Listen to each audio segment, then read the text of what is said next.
बहुत समय पहले की बात है। एक गांव में एक साधु संत की श्रद्धालु और दयालु महिला रहती थी। उसके 7 बेटे थे और वह अपनी संतानों के लिए हमेशा पूजा पाठ और व्रत करती थी।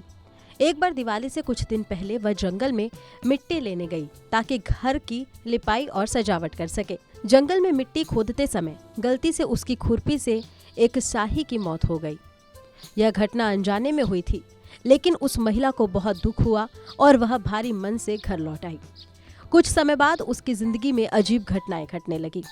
उसके 7 बेटे एक एक करके बीमार पड़ गए और फिर उनकी मृत्यु हो गई। महिला बहुत परेशान हो गई और उसे यह एहसास हुआ कि शायद यह शाही के बच्चे की मौत का परिणाम हो सकता है। वह समझ गई कि उसने अनजाने में जो गलती की थी उसी का दंड उसे भुगतना पड़ रहा है। अपने पापों का प्रायश्चित करने और अपने बेटों की जान बचाने के लिए उसने देवी अहोई की तपस्या करने का निश्चय किया। उसने अहोई माता की पूजा शुरू की और सच्चे मन से उनसे माफी मांगी।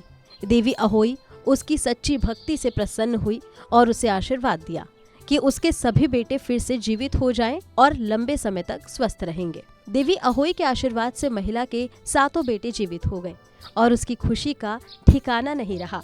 उस दिन से उसने संकल्प लिया कि वह हर साल अहोई अष्टमी का व्रत रखेगी और अहोई माता की पूजा करेगी। इस कथा से यह संदेश मिलता है कि सच्चे मन से की गई प्रार्थना और भक्ति का फल अवश्य मिलता है। किसी की नादानी से हुई गलती का प्रायश्चित करने का सही तरीका ये है कि उसे दिल से स्वीकारे और ईश्वर से क्षमा मांगे। अहोई अष्टमी का व्रत और पूजा माताओं के अपने बच्चों के प्रति समर्पण, प्यार और ममता का प्रतीक है।